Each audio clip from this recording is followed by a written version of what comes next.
নমস্কার বন্ধুরা, জ্যোতিষ ডিকেতে আপনাদের সবাইকে স্বাগত জানাই। প্রিয় কুম্ভ রাশির বন্ধুরা, আপনারা জানেন যে 2027 আপনাদের সাড়ে সাথী শেষ হতে চলেছে,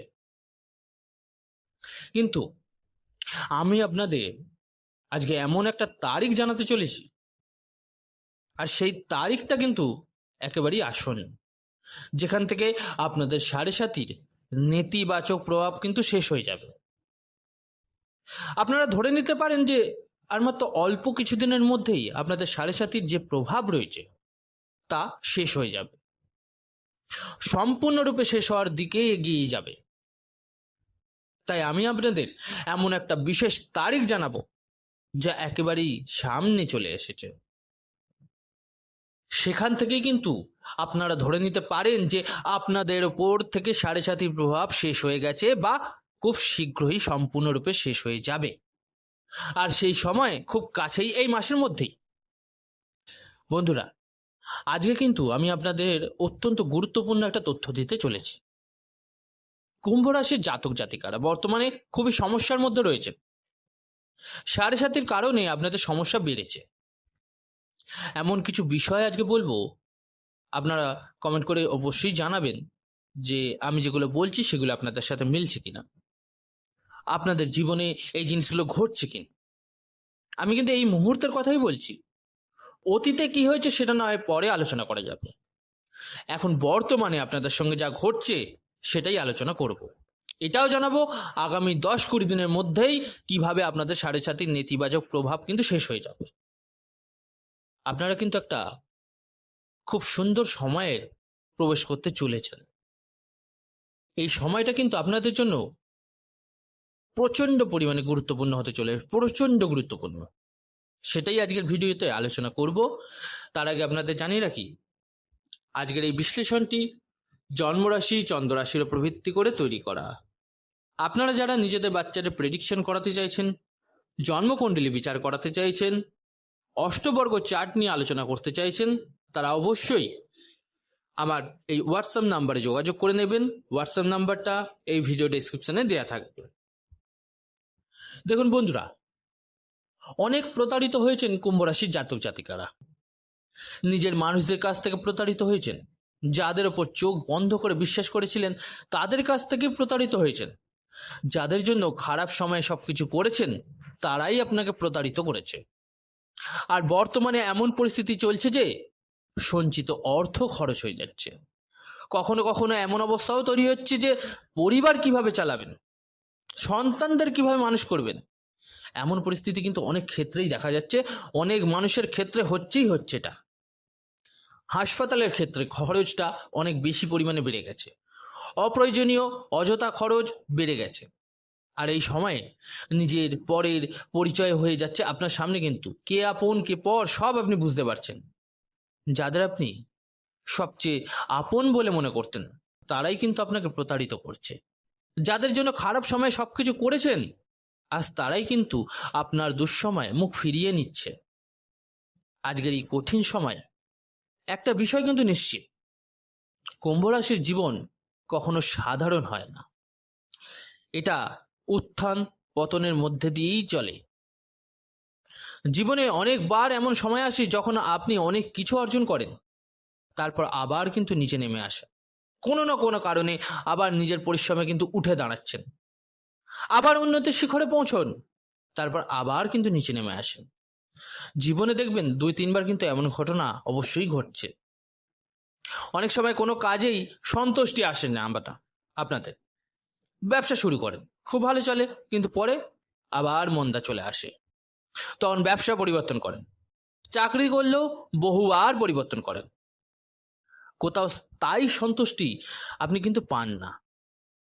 কিন্তু একটা বিষয় মনে রাখবেন, আমি এখনো কিন্তু বলতে চলেছি যেটা, যে কিভাবে আপনার জীবন পরিবর্তিত হতে চলেছে, কিভাবে সাড়ে সাতির প্রভাব শেষ হতে চলেছে। তবে একটা বিষয় অবশ্যই কিন্তু মনে রাখবেন, আপনি কুম্ভ রাশির জাতক, কখনোই হতাশ হবেন না। এটা শনি দ্বারা প্রভাবিত রাশি। এখানে পরিশ্রমের ফল অবশ্যই পাওয়া যায়, তবে একটু দেরিতে পাওয়া যায়। কুম্ভ রাশির ভাগ্যোদয় কিন্তু অনেক সময় 36 বছর, 38 বছর, 40 বছর, 45 থেকে 46 বছরের পরও হয়। এমন অনেক বন্ধু আছেন যাদের বয়স এখন 35 থেকে 36 বছর বা 40 বছর, তারা এখনো সমস্যার মধ্যেই রয়েছেন। আপনারা কিন্তু অবশ্যই কমেন্টে জানাবেন, কিন্তু হতাশ হবেন না। 44-45 বছরের পরে বিশেষ করে কুম্ভ রাশির কিন্তু ভাগ্যোদয় হয়, কারণ শনি বিলম্বের কারক, তাই শনি দেরিতে ভাগ্যোদয় ঘটান। তাহলে তা সারা জীবনের জন্য কিন্তু হবে। এরপরে যখনই আপনার ভাগ্যোদয় হবে তখন কিন্তু সারা জীবনের জন্য সেই সুখটা দেবে। জীবনের বাকি সময় কিন্তু আপনার অত্যন্ত ভালো কাটবে। আচ্ছা, এবার কথা বলি যে আপনাদের ওপর থেকে সাড়ে সাতির প্রভাব কবে শেষ হতে চলেছে। দেখুন, 27 জুলাই 2026 শনিদেব, যিনি আপনাদের রাশির অধিপতি, বক্রী হতে চলেছেন। অর্থাৎ 27 জুলাই 2026 থেকে 11 ডিসেম্বর 2026 পর্যন্ত দীর্ঘ সময়ের জন্য তিনি কিন্তু বক্রী থাকছেন। আপনারা অনেকেই জানেন যে কোনো গ্রহ যখন বক্রী হয় তখন সে তার পূর্ববর্তী ভাবের ফল আরো বেশি করে দেয়। তাই এখানে কিন্তু আপনারা বুঝতে হবে, শনি এমনিতেই আছে কুম্ভ রাশির ফল দেবে, কারণ পূর্ববর্তী ভাবে তার নিজের রাশিই রয়েছে, কিন্তু এখন তিনি পূর্ববর্তী ভাবের ফল আরো বেশি করে দেবে। তাহলে কি হবে? যখন কোনো গ্রহ নিজের রাশির ফল দিতে শুরু করে, নিজের মূল ত্রিকোণ রাশির ফল দিতে শুরু করে এবং অত্যন্ত শুভ ফল প্রদান করতে থাকে, তখন সাড়ে সাতি হোক বা অন্য কিছু, তার নেতিবাচক প্রভাব আর তার ব্যক্তির জীবনে কিন্তু কার্যকর করতে পারে না। সাড়ে সাতিটা কি? সাড়ে সাতি তাদেরই বেশি প্রভাবিত করে। আপনারা লক্ষ্য করবেন যে তাদের বেশি প্রভাবিত করছে যাদের কুণ্ডলিতে একদিকে সাড়ে সাতি চলছে, অন্যদিকে মহাদশা প্রতিকূল চলছে, অথবা যে গ্রহের মহাদশা চলছে সেই গ্রহ যদি কুণ্ডলিতে খুব খারাপ অবস্থায় থাকে, তখনই কিন্তু সাড়ে সাতি তার নেতিবাচক প্রভাব বেশি দেয়। অন্যথায় দেখবেন সাড়ে সাতির মধ্যেও বহু মানুষকে কোটিপতি হতে দেখা গেছে। বহু রাজনীতিবিদ সাড়ে সাতির সময় উচ্চ পদ লাভ করেছে। অনেকেই এই সময় বাড়ি, গাড়ি, জমি, সম্পত্তি অর্জন করেছেন কিন্তু। আর সেই সময়ই এখন আপনাদের জন্য আসতে চলেছে। 27 জুলাই থেকে 11 ডিসেম্বর পর্যন্ত কুম্ভ রাশির ফলকে আরো শক্তিশালী করবেন। আপনারা জানেন, কোনো গ্রহ যখন বক্রী হয়, আমি এখানে শুভ বা অশুভ গ্রহের কথা বলছি না, শুধু বক্রী অবস্থার কথা বলছি, কিন্তু তখন স্বরবলের একটি নিয়ম অনুযায়ী চেষ্টা বল বৃদ্ধি পায়। ফলে একটা গ্রহ স্বাভাবিক অবস্থার তুলনায় প্রায় 3 গুণ বেশি কিন্তু শক্তিশালী হয়ে যায়। বিশেষ করে বৃহস্পতি, শনি বা মঙ্গলের মতো গ্রহ যখন সূর্য থেকে পঞ্চম থেকে নবম ভাবের মধ্যে অবস্থান করে, তখন তারা বক্রী হচ্ছে। তাই 27 জুলাই থেকে আপনার রাশির অধিপতি শনি কিন্তু প্রায় 3 গুণ বেশি শক্তিশালী হয়ে যাবে। আর সেখান থেকেই আপনার সাড়ে সাতির প্রভাব শেষ হয়ে যাবে। অন্ততপক্ষে তার নেতিবাচক প্রভাব অনেকটা কমে যাবে, প্রায় নেই বললেই চলে। এরপর ডিসেম্বর মাসে যখন শনি পুনরায় মার্গী হবেন, তখন সাড়ে সাতির আরো খুব অল্প সময়, একদম অল্প সময়ই আপনার জন্য বাকি থাকবে। যখন শনি কোনো রাশি পরিবর্তন করতে চলছেন, আর আপনারা জানবেন, অবশ্যই আপনারা জানবেন যে শনি কিন্তু একটা রাশিতে সবচেয়ে বেশি সময় অবস্থান করেন, তখন তিনি রাশি পরিবর্তনের কয়েক মাস আগেই পরবর্তী রাশির প্রভাব দিতে কিন্তু শুরু করে দেয়। তিনি 3রা জুন 2027 মেষ রাশিতে প্রবেশ করবেন। তাই জানুয়ারি ফেব্রুয়ারি 2027 থেকেই সেই পরিবর্তন কিন্তু আপনি অনুভূত করতে পারবেন। দেখুন, এখন আপনাদের কুণ্ডলিতে কি পরিস্থিতি চলছে। বর্তমানে গোচরে শনি মীন রাশিতে অবস্থান করছেন, বৃহস্পতি উচ্চ রাশি কর্কটে, অর্থাৎ আপনাদের রাশি থেকে ষষ্ঠভাবে অবস্থান করছেন। বৃহস্পতির দৃষ্টি পড়ছে শনি এবং মীন রাশির ওপর, অর্থাৎ নিজের রাশিতেই অবস্থানকারী শনির ওপর। তাই শনি কিন্তু অত্যন্ত শুভ ফল দিতে বাধ্য। এখন বৃহস্পতি, যিনি ষষ্ঠভাবে নিজের উচ্চ রাশিতে অবস্থান করছেন, লাভেশ ও ধনেশ হিসাবে কিন্তু ধনভাবে অবস্থানকারী শনিকে দৃষ্টি দিচ্ছেন। তাহলে কি হবে? ঋণ মুক্ত হওয়ার কিন্তু সময় এসে গেছে, আর এই সময় শুরু হবে 27শে জুলাই থেকে। আপনাদের ঋণ কিন্তু ধীরে ধীরে শেষ হবে, আপনারা ঋণ মুক্ত হতে শুরু করবেন। জীবনের যে অভিশাপ এতদিন আপনাদের কষ্ট দিয়েছে তা কিন্তু শেষ হতে শুরু করবে।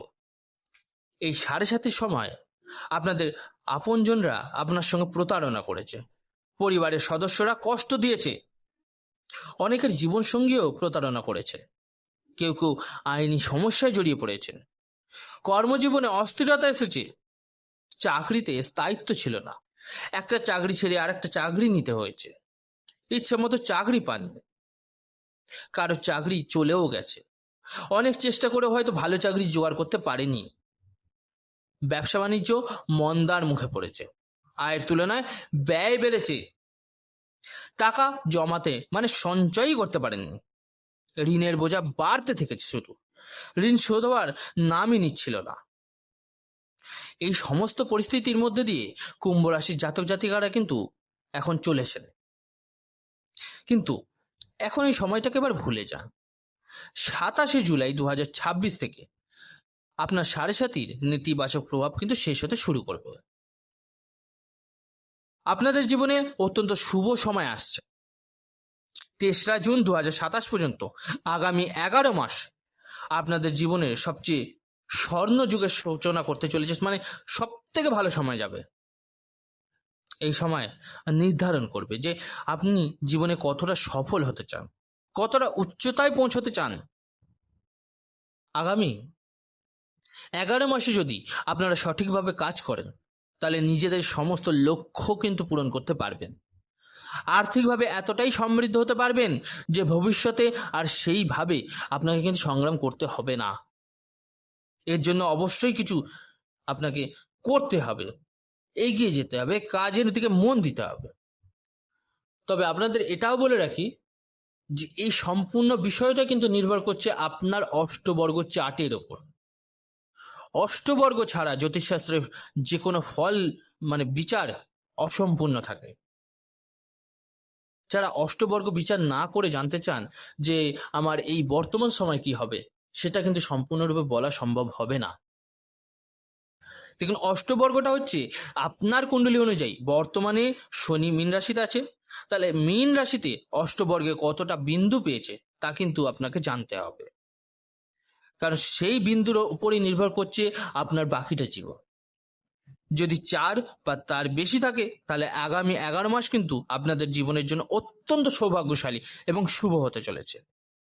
কিন্তু যদি 3, 2, 1, 0 এরকম ধরনের বিন্দু থাকে তাহলে কিন্তু আপনার সমস্যা বাড়তে পারে।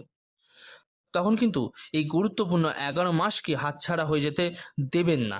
তার জন্য অবশ্যই আপনাকে রেমেডিজ ইউজ করতে হবে। এটা কিন্তু অত্যন্ত গুরুত্বপূর্ণ সময়। এমন সময় প্রায় আপনার 30 বছর পর কিন্তু আপনার জীবনে আসবে, তাই এই সময়কে হাতছাড়া হতে দেবেন না। বন্ধুরা, একটা জিনিস মাথায় রাখবেন, কুম্ভ রাশির মানুষ কিন্তু কোটি কোটি মানুষ আছেন, তো প্রত্যেক মানুষের কিন্তু জীবদ্দশা এক হতে পারে না। কুম্ভ রাশির প্রত্যেক মানুষের মহাদশাও এক হতে পারে না। কারো সূর্যের চলছে, কারো চন্দ্রের চলছে, কারো মঙ্গলের চলছে, কারো বুধের চলছে। 9টি গ্রহের মধ্যে যে কোনো একটা গ্রহের কিন্তু মহাদশা তার উপর দিয়ে চলছে। তো প্রত্যেকের জীবদ্দশা আলাদা হবে, প্রত্যেকেই আলাদা ফল পাবেন। তো তাই অবশ্যই আপনারা আপনাদের অষ্টবর্গ চার্ট বিশ্লেষণ করিয়ে নেবেন, তাহলে সঠিক জিনিসটা আপনারা জানতে পারবেন আগামী 11 মাস আপনার সঙ্গে কি হতে চলেছে। তো আজকের বিশ্লেষণটা এই পর্যন্তই ছিল। কেমন লাগলো জানাতে কিন্তু ভুলবেন না, অবশ্যই কমেন্ট করে। ভালো লাগলে একটা লাইক অবশ্যই দিয়ে যাবেন। সুস্থ থাকুন, ভালো থাকুন, ধন্যবাদ।